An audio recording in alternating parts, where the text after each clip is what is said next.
Georgia gave America Coca-Cola. It gave America the chicken sandwich. It gave America the Waffle House. You already know all of that, but those are not the foods I came here to talk about. Because behind the billboards and the drive-thrus, Georgia is hiding a whole layer of food that the rest of the country has genuinely never heard of. Food you cannot get in most of America. Food that never left the state. Food that Georgians will drive an hour out of their way for. A snack boiled in a pot on the side of the road that outsiders think is disgusting on the first bite and cannot stop eating by the third. A pie made out of summer tomatoes. A cake made out of Coca-Cola. These are 10 Georgia foods you have never heard of, and every single one of them is worth trying.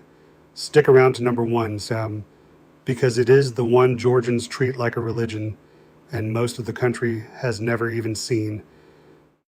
Coming in at number 10 is the little thing that shows up at every party, every holiday, every funeral in Georgia, and almost nowhere outside the South. Cheese straws. They are thin, crisp little ribbons of sharp cheddar cheese, baked with a touch of cayenne pepper for a little heat, pressed out of a cookie press into long straws or little stars. And here's what you need to know about them. You cannot eat one. It is not possible. They land somewhere between a cheese cracker and a piece of shortbread, buttery and sharp and just spicy enough, and once the tin is open, it is over. In Georgia, cheese straws are hospitality food. They get passed down on index cards in a grandmother's handwriting, and every single family is convinced their recipe is the real one and everybody else's is wrong. If you have never had a proper homemade cheese straw, you are missing one of the great small pleasures of Southern cooking. And at number 9 is a jar of something that most people north of the Mason-Dixon line have never once opened. Chow Chow. It is a relish, chopped cabbage, green tomatoes, onion, and pepper, all pickled down, tangy and sweet, and packed into jars.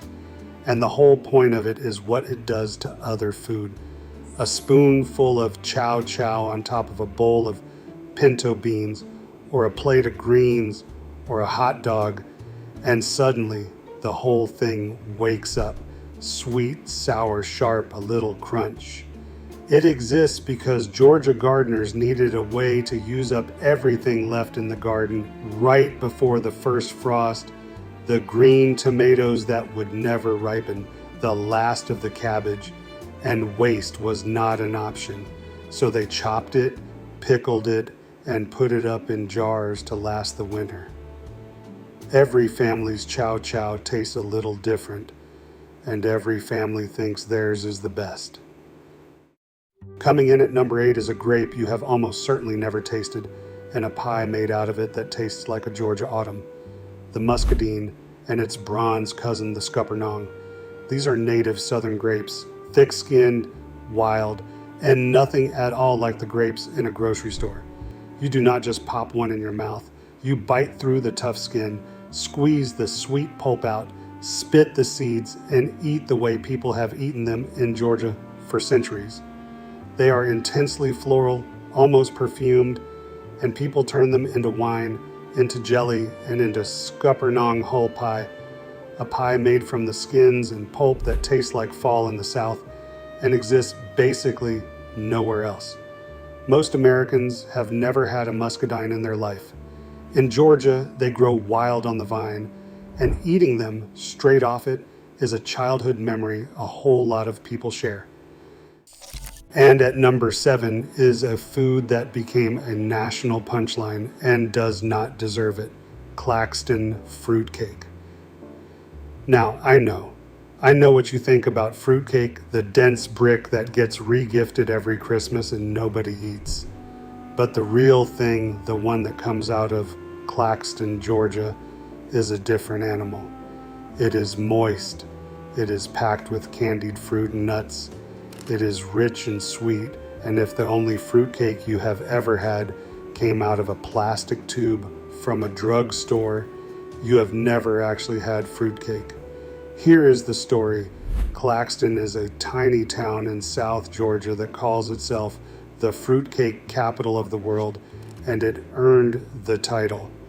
An Italian immigrant baker named Savino Giliotos started a bakery there, and over the years it turned into a fruitcake empire that ships millions of pounds a year out of one little Georgia town, a lot of it through school and church fundraisers. Give it one honest try before you write it off. Coming in at number 6 is a drink that people in Atlanta have been lining up for since before your grandparents were born. The frosted orange from the Varsity. Picture a creamsicle, that orange and vanilla ice cream bar, except you drink it through a straw, frozen and creamy and cold. That is the frosted orange, and on a brutal Georgia summer day, there is nothing better. The Varsity opened in Atlanta in 1928, started by a Georgia Tech dropout named Frank Gordy, and it grew into the largest drive-in restaurant in the world. You order it with chili dogs and onion rings, a guy behind the counter hollers, "What'll you have?" and you get a frosted orange to wash it all down. The recipe has been a closely guarded secret since the 1930s. People have tried to copy it for 90 years. Nobody's gotten it right. You have to go to Georgia and drink the real one. And at number 5 is what happens when a state invents the most famous soft drink on earth and then decides to bake it into dessert. Coca-Cola cake. It is a chocolate sheet cake, but the secret is right there in the batter. Real Coca-Cola poured in, which keeps the cake unbelievably moist and gives it this faint caramel cola tang you cannot quite place. Then while it is still warm, you pour a hot cola chocolate icing right over the top and finish it with pecans. Some families throw marshmallows in too. And it makes perfect sense that this is a Georgia food because Coca-Cola was invented in Atlanta. So of course, Georgia cooks took their hometown soda and turned it into a cake. It is a staple of church potlucks and family reunions all over the state, and most people outside the South have never had a slice. It is fudgy, it is a little different, and it is genuinely, seriously good. Coming in at number 4 is a pie that stops people in their tracks the first time they hear about it. Tomato pie. Not a sweet pie, a savory one. You take ripe summer tomatoes, layer them into a pie crust with fresh herbs and onion, cover the whole thing with a cheesy mayonnaise-based topping, and bake it until it is bubbling and golden. And if that sounds strange to you, here is the promise. It tastes like the best tomato sandwich of your entire life, turned into a warm, savory pie. It is a deep South answer to the exact problem every Georgia garden has in July, which is too many ripe tomatoes and not enough time. It is church cookbook food, family food, and it is almost never seen outside the South. Anybody who grew up on it will tell you a good tomato pie in the middle of summer is one of the reasons to be alive in Georgia. And at number 3 is an onion so sweet you can bite into it like an apple. And it only exists because of the dirt in one specific part of the state. The Vidalia onion. Most onions bite back. They are sharp. They make you cry. They have a harsh edge. A Vidalia does not.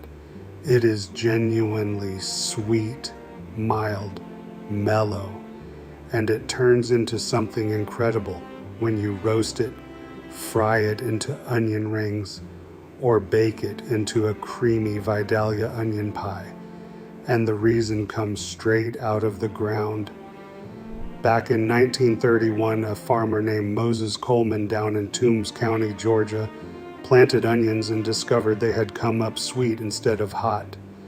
It turned out to be the soil. The dirt around Vidalia is unusually low in sulfur, and low sulfur means a sweet onion. It is so specific to that region that a Vidalia onion is now protected by state law, and it can only legally be called a Vidalia if it is grown in that little patch of Georgia ground. Coming in at number 2 is the smoky, tangy bowl of stew that is not optional at a Georgia barbecue, and a fight the state has been having with Virginia for over 100 years. Brunswick stew. It is thick and tomato-based, loaded with pulled pork and chicken, corn, lima beans, and okra, cooked down slow until a spoon almost stands up in it. Smoky, a little sweet, a little tangy, and hearty enough to be a meal on its own. But in Georgia, it shows up as the mandatory side to a barbecue plate. Here is where it gets good. The town of Brunswick, Georgia says it invented the stew back in 1898, and they will show you an old iron pot to prove it. The only problem is that Brunswick County, Virginia also claims it with an even earlier date. That argument has been going for over a century, and it is not getting settled today. The original versions were made with whatever game a family had on hand, rabbit, squirrel, whatever the woods gave you. So go ahead and start that fight in the comments. Georgia or Virginia, I know which side I'm on. And at number 1 is the one that outsiders cannot believe, that Georgians cannot live without, and that you have almost certainly never tried. Boiled peanuts, not roasted, boiled. You take raw green peanuts, still in the shell, and you boil them for hours in heavily salted water until the shell goes soft and the peanut inside turns tender, almost like a bean. Then you eat them warm, straight out of a wet shell, and you throw the shells on the ground. And I will be honest with you about the first-timer experience, because everybody has the same one. An outsider bites into a soft, salty, mushy peanut expecting a crunch, makes a face, and says that is wrong. And then, about 3 peanuts later, they go quiet, and they reach for a 4th, and it is over. They are hooked for life. Some people call them Georgia caviar. The tradition runs deep. It goes back to the foodways of enslaved Africans. It fed Confederate soldiers who needed portable protein. And in 1999, Georgia made the boiled peanut the official state snack. You will find them simmering in pots at roadside stands and gas stations all over the state, under a hand-painted sign that just says, boiled peanuts. Pull over, get a bag, trust me on this one. And before you go, because I know some of you are yelling it at the screen already, yes, the famous stuff is from here too. Coca-Cola was mixed up by a pharmacist named John Pemberton in Atlanta in 1886, and his bookkeeper, Frank Robinson, is the one who named it and wrote that famous script logo. The Chick-fil-A chicken sandwich was born just outside Atlanta in Hapeville, Georgia, where a man named Truett Cathy found a pressure fryer in 1961 that could cook a chicken fillet as fast as a hamburger and change fast food forever.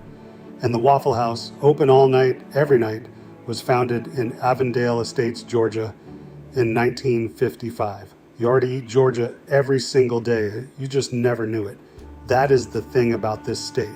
Everybody knows the billboards, the Coke, the chicken sandwich, the yellow sign that is always open. But the food actually worth driving for is the stuff nobody ever put on a billboard. The boiled peanuts in the gas station pot, the tomato pie at the church supper, the frosted orange you have to stand in line for. Now you have got the list. So go find one and try it. If you grew up in Georgia, tell me which one I ranked wrong, because I know you want to. And boiled peanuts, love them or hate them, settle it in the comments. Some of you are already asking about Kentucky, and good, because Kentucky has food so strange, most of the country has never heard of a single one of them. That is the next video. If you like your food with a story attached, subscribe and put some South in your mouth.